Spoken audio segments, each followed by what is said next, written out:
Relief নাপালে আৰু গুৱাহাটী উচ্চ ন্যায়ালয়ত ৰিলিফ নোপোৱা অৰ্ডাৰটো 4/2/2026 চনৰ অৰ্ডাৰটো যিটো ডিভিজন বেঞ্চ গুৱাহাটীয়ে দিছিলে সেইটো উচ্চ ন্যায়ালয়ত তেওঁলোকে SLP কৰি আকাৰত এটা SLP কৰিলে আৰু সেইটোতো কালি তেওঁলোকৰ আৰ্গুমেণ্ট হোৱাৰ আগতে তেওঁলোকে গম পালে যে কোনো ধৰণৰ সুবিধাজনক অৰ্ডাৰ সুপ্ৰিম কোৰ্টৰ পৰা নাপাব কাৰণ বেচিকেলি আমাৰ গোটেই বস্তুটো হৈছে এটা ৱেলফেয়াৰ স্কিম চ' তেওঁলোকে সেইটো দেখা পাই পেলাই তেওঁলোকে কেছটো কালি উইথড্ৰ কৰিলে আৰু সুপ্ৰিম কোৰ্টে সেই কেছটো ডিছমিছ কৰিলে অন উইথড্ৰয়েল। এতিয়া অসম চৰকাৰৰ মুখ্যমন্ত্ৰীগৰাকীয়ে সিদিনাখন কৈছে যে মাৰ্চ মাহত সত্তা প্ৰদান কৰাৰ কাৰণে তেওঁলোকে পৰিকল্পনা কৰিছে প্ৰধানমন্ত্ৰীকো আহ্বান জনাই এতিয়া সেই প্ৰক্ৰিয়াটো এতিয়া সুচল হৈ গ'ল কৰিব পাৰিব। আজিৰ তাৰিখত মই কওঁ যে 4/2/2026 চনত গুৱাহাটী উচ্চ ন্যায়ালয়ে দিয়া অৰ্ডাৰ আৰু যোৱাকালি সুপ্ৰিম কোৰ্টৰ ডিছমিছেল অৰ্ডাৰটোৰ পিছত অসম চৰকাৰে এই কামখিনি কৰাত কোনো ধৰণৰ আইনী বাধা নকৰে। ঠিক আছে আৰু এটা এইটো মই বেলেগ এটা প্ৰসংগত আপোনাক সুধো কংগ্ৰেছৰ ফালৰ পৰা এটা অভিযোগ আহিছে মুখ্য ন্যায়াধীশলেও তেওঁলোকে পত্ৰ প্ৰেৰণ কৰিছে বিশেষকৈ আপোনাক লৈ মহাধিবক্তা হৈ আপুনি লুই বাৰ্জাৰ বা মুখ্যমন্ত্ৰীও তাত প্লেইনটিভ হৈ আছে বুলি তেওঁলোকে অভিযোগ কৰিছে আৰু আপোনাক এই গোটেই গোচৰটো যিটো মানহানিৰ গোচৰ আছে সেই গোচৰটোক আপোনাক আঁতৰাব লাগে বুলি তেওঁলোকে পত্ৰ প্ৰেৰণ কৰিছে অভিযোগ। মই এক নম্বৰতে কৈ দিছো যিটো লুই বাৰ্জাৰৰ কিবা এটা PIL হৈ আছিলে সেই কেছটোত মই কোনোদিন এপিয়াৰ কৰা নাই চ' যিজনে কমপ্লেইন দিছে তেওঁ হোমৱৰ্কটো ভালকে নাই কৰা মই ৰিকুৱেষ্ট কৰিম কোনে দিছে মই নাজানো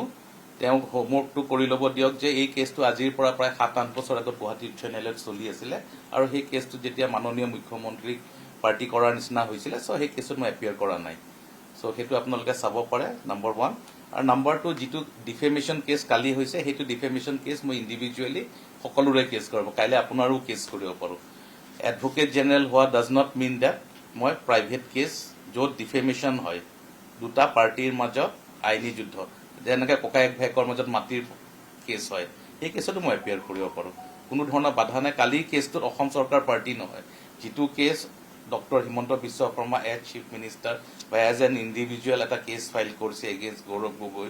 and other functionaries of Congress লগতে নিউজ পেপাৰৰ ৰিপ্ৰেজেণ্টেটিভ হওক সেই কেছটো প্ৰাইভেট কেছ সেইটোত গভৰ্ণমেণ্টৰ কোনো তাতে হেৰি নাই পাৰ্টিচিপেশ্যন নাই কোনো ছাইডত প্লেইণ্টিভ ছাইডতো চৰকাৰী কোনো ব্যক্তি নাই আৰু বিপৰীত পক্ষতো চৰকাৰী কোনো হেৰি নাই এজেঞ্চিজ নাই বা ৰেছপণ্ডেণ্ট নাই চ' সেইটো কেছত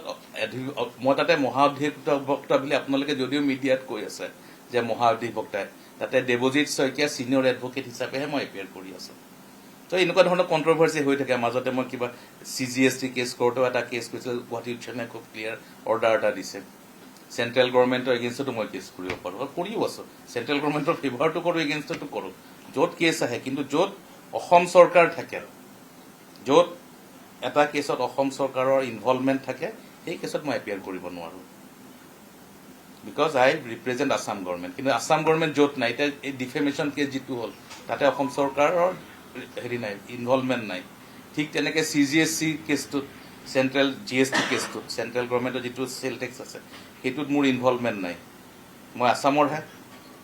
চ' সেই কেছতো মই এপিয়াৰ কৰোঁতে মাজতে খুব ডাঙৰ ডিছকাশ্যন হৈছিলে সেইটোৰ ওপৰত আৰু গুৱাহাটী উচ্চ ন্যায়ালয়ে খুব দীঘলীয়া এটা অৰ্ডাৰ দিছে মোৰ ষ্টেণ্ডটো কাৰেক্ট বুলি কৈছে হ'ব যোনে দিছে মই তেওঁক শুভেচ্ছা দিছোঁ তেওঁ আগতে মই BCCI ছেক্ৰেটাৰী হওঁতেও কমপ্লেইন দিছিলে সুপ্ৰিম কোৰ্টৰ জাজ